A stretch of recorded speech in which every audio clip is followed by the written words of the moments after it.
नमस्कार, मी श्रीकांत उमरीकर. आपण पाहतात अॅनालायझर न्यूज. लाईक करा, शेअर करा, सबस्क्राईब करा, अॅनालायझरचं ॲप डाउनलोड करा. काळ कसा सूड उगवतो बघा. जे लोक असे बोंबा मारत होते की मोदी अमित शाह हे सगळे हिंदुत्ववादी म्हणा किंवा धार्मिक राजकारण करतायत, विकासाच्या गोष्टी काही करत, वस्तुतः मोदींचं तर कुठलंही तुम्ही भाषण काढून पहा, ते पंतप्रधान पदाचे उमेदवार घोषित झाल्यापासून ते अगदी तिसऱ्यांदा पंतप्रधान पदाची शपथ घेतल्याच्या नंतर आता 1 वर्ष व्हायला लागले, संसदेतलं किंवा बाहेरचं, मोदींच्या भाषणात बहुतांश मुद्दे हे विकास कामं कशी झाली, कशी विकास कामं करता येऊ शकतात, कशी विकास कामं चालू आहेत, किती गरिबांना गरिबी रेषेतून दारिद्र्य रेषेच्या वरती आणलं, किती गरिबांना घरं पोहोचवले, त्यांच्या घरी वीज पोहोचू शकली, त्यांच्या घरी शौचालय उभे राहिले, हीच भाषा आहे. अगदी आता रमजानचा पवित्र महिना चालू आहे. मोदी की सौकातच्या नावानं, ते काही शासकीय नाहीये, भाजपच्या आमदार खासदारांनी निधी गोळा केलाय, ती गोष्ट वेगळी. ते पोहोचतात आणि नेमकं त्यावेळेस जातीपातीचं राजकारण करून उलट विरोधी पक्षच ज्यांनी अशी मागणी केली होती की विकासाच्या गोष्टी का करत जात नाही, तेच नेमके जातीपातीचं आणि सगळ्या झुणकट राजकारणात अडकून पडलेले. त्याचे 2 पुरावे, एकावर आम्ही काल व्हिडिओ केलेला आहे. कन्हैया कुमारांनी जे काही अकलेचे तारे तोडलेले आहेत की बिहारमध्ये रस्ते यासाठी केले जातात की बिहारमधलं पाणी चोरायचं म्हणून. आता जे दुसरं उदाहरण त्याच्यासाठी आम्ही हा व्हिडिओ केलेला आहे. पश्चिम बंगालच्या मुख्यमंत्री ममता बॅनर्जी ह्या इंग्लंडमध्ये ऑक्सफर्ड युनिव्हर्सिटीच्या केलॉग विद्यापीठामध्ये महाविद्यालयामध्ये गेलेल्या होत्या आणि त्या ठिकाणी त्यांना फार मोठ्या प्रमाणात त्या लोकांच्या रोषाचा सामना करावा लागला, कारण की लोकांनी त्यांना प्रश्न विचारले, तुम्ही तुमच्या राज्यातून टाटाला का हाकलून दिलं. आता बघा, इतके वर्ष झाले, सलग तिसऱ्यांदा ममता बॅनर्जी मुख्यमंत्रीपदी बसलेले आहेत, पण इंग्लंडच्या ते समोर बसलेले जी सगळी तरुणाई होती त्यांना सिंगूरचा प्रकल्प जो ममता बॅनर्जींनी होऊ दिला नाही, तेव्हा डाव्यांचं सरकार होतं आणि तो गुजरातमध्ये गेला. विकास कामात तुम्ही आणलेला अडथळा हा आज सुद्धा इतक्या वर्षाच्या नंतर त्यांच्या उरात खुपणारा काटा ज्याला म्हणतात तसा होऊन बसलेला आहे. इतकंच नाही, आता ममता बॅनर्जींना हा प्रश्न विचारला जात आहे तिथे इंग्लंडमध्ये. त्याची सगळी क्लिप अवेलेबल आहे, 1 घंट्याचं मोठं हे सगळं. मी त्याचा छोटासा पार्ट दाखवतो तुम्हाला, फक्त सगळं काही शक्य नाही. Try to behave yourself in a proper way. It is better.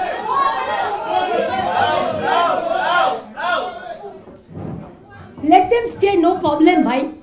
Let them stay. Let them stay. This is their habit.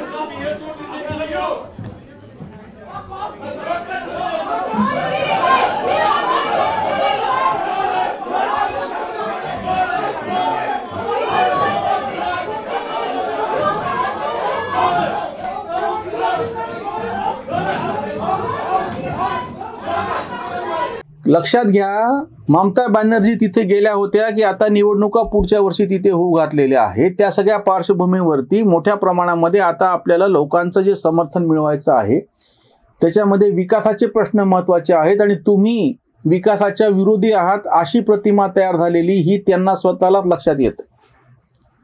ज्या तेव्हा परदेशामध्ये गेलेले आहात त्या ठिकाणी त्यांना जेव्हा भारतीय नागरिक असं विचारतायत की तुमच्याकडच्या विकास कामांचं काय आणि त्याच्या पुढचं जाऊन तुम्ही हिंदूसाठी काय करता. मी सगळ्यांसाठीचीच कशी आहे, असे हिंदू मुस्लिम शीख ईसाई वगैरे ते जे नेहमीचं वाक्य असतं ना, ते त्यांनी गुळगुळीत वापरायला सुरुवात केली.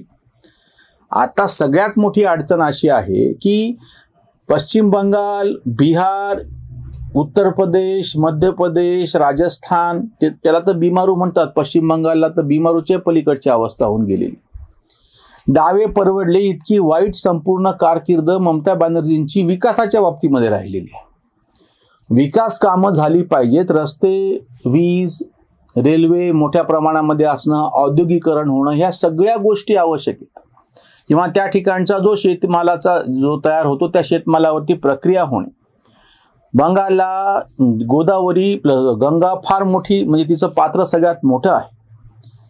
अशा वेळी त्याचा फायदा वाराणसीपासून तिथपर्यंत जेव्हा ते पाण्यावरून वाहतूक, जलवाहतूकच्या बाबतीमध्ये जो इनिशिएटिव्ह, जो पुढाकार नितीन गडकरींनी घेतलेला होता आणि माल वाहतूक मोठ्या प्रमाणात जहाजातून शक्य आहे. या सगळ्याच्या बाबतीमध्ये गेल्या 12-13 वर्षांमध्ये ममता बॅनर्जींनी काय पावलं उचलली? 2011ला त्या पहिल्यांदा मुख्यमंत्री मंडळीत आलेल्या आहेत, आता तिसरी टर्म संपती त्यांची.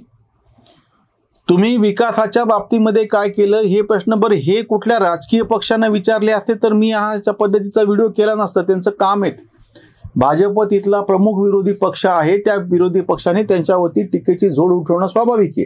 जसं हे स्वतः सगळे मोदीच्या विरोधामध्ये उठवतात, चालत राहतात ते. तुम्ही परदेशामध्ये गेलेले आहात आणि परदेशातले भारतीय तुम्हाला जेव्हा विकास कामांच्या बाबतीमध्ये विचारतायत हिंदूंचं काय, तुम्ही हिंदूंसाठी काय करतायत विचारताय, ही एक लाजिरवाणी गोष्ट आहे. ममता बॅनर्जी सारख्या सलग 13-14 वर्ष तिथं मुख्यमंत्री पदावर तुम्ही बसलेले आहात. ज्योती बसूच्या नंतर सगळ्यात दीर्घकाळ मुख्यमंत्री पदावरती बसणारी व्यक्ती म्हणजे ममता बॅनर्जी. मग तुम्ही त्या पश्चिम बंगालच्या विकासाच्या संदर्भात काय केलं? दुसरी एक अडचणीची गोष्ट ममता बॅनर्जीसाठी आता अशी होऊन बसलेली की त्यांची बहुतांश सीमा ही पश्चिम बांगलादेशला लागून आहे. रोहिंग्यांचा जो प्रश्न संपूर्ण देशभरामध्ये गंभीर झालेला आहे त्याला त्या स्वतः जबाबदार आहेत, कारण की ह्यांच्याच राज्यातून सगळ्यात जास्त मोठ्या प्रमाणामध्ये बांगलादेशी नागरिक म्हणा किंवा तिकडचे रोहिंगे म्हणा सुद्धा खालचे ते सगळे घुसतात आणि मग तिथून भारतभर पसरतात. हे तेच पश्चिम बंगाल आहे. मागच्या विधानसभा निवडणुकीमध्ये इतिहासात पहिल्यांदा अशी घटना घडली की देशाच्या अंतर्गत हजारो कुटुंबांना आपलं राज्य सोडून आपल्या देशातल्या दुसऱ्या राज्यामध्ये आसरा घ्यायची वेळ आली. पश्चिम बंगालमध्ये घडलेले निवडणुकीतल्या हिंसाचारामधून मोठ्या प्रमाणामध्ये तिथल्या कुटुंबांनी स्थलांतर केलं आणि त्या बाजूच्या आसाममध्ये ते गेले. टीएमसीचे गुंड कटमनी कसा घेतात काय हा सगळा, आणि मी म्हणलं ना की हे फक्त भारतातल्या पुरतं निवडणुकीपुरतं राजकीय पक्षापुरतं असलं असतं तर गोष्ट वेगळी होती. तेव्हा हा अशा पद्धतीचा व्हिडिओ मला करायची गरज पडली नसती. पण तुम्ही जेव्हा ऑक्सफर्डमध्ये गेलेले आहात आणि तुम्ही जेव्हा, आणि ते काही खुली सभा नाहीये, त्याला आपण प्रातिनिधिक स्वरूपामध्ये म्हणतो, मोजके डेलिगेट्स मोजके प्रतिनिधी ज्या ठिकाणी बोलवलेले असतात त्या म्हणजे इंग्लंडमधले उच्च पदस्थ भारतीय म्हणा, उद्योजक म्हणा, विद्यार्थी म्हणा किंवा असे कितीतरी त्याच्यातले मोजके प्रतिनिधी जिथं उपस्थित होते त्या सभेमध्ये असा गोंधळ होतो असं मला म्हणायचं नाहीये. जे प्रश्न विचारले जातात ह्याचं कुठलंही समर्पक असं उत्तर ममता बॅनर्जींना देता येत नाहीये.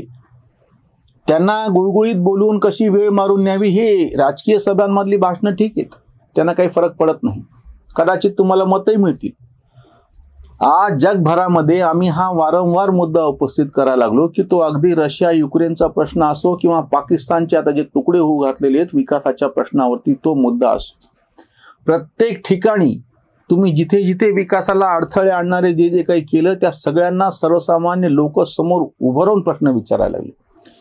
गाझा पट्टीमध्ये पहिल्यांदाच हमासच्या विरोधामध्ये मुसलमानांनी निदर्शनं केलेली आहेत की तुमच्यामुळं आमचं नुकसान व्हायला लागले, आमची मुलं मरत आहेत, इथला विकास थांबलेला आहे, सगळं ठप्प होऊन पडलेलं आहे आणि त्या सगळ्या जुन्या कालखंडामध्ये युद्ध मारामाऱ्याच्या पलीकडं काही नाही असे आम्ही पोहोचलेलो आहोत. सगळीकडे बघा हे जगभरात घडतं आहे.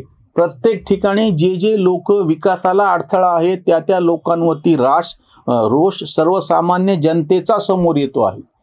ममता बॅनर्जींना हे जे तोंड द्यावं लागलेलं आहे आज ऑक्सफर्डमधल्या भारतीयांच्या रोषाला, उद्या त्यांना भारतामध्ये सुद्धा केवळ ममता बॅनर्जीच नाही, लालू यादव असो, त्यांचे चिरंजीव असो, अखिलेश असो, हे सगळे ज्यांची विकास विरोधी आणि जाती आणि मध्ययुगीन मानसिकतेचं सगळं ज्यांच्या नेतृत्वाची सगळी जी ही पद्धत होती ती सगळीच्या सगळी लोकांना आता नको आहे.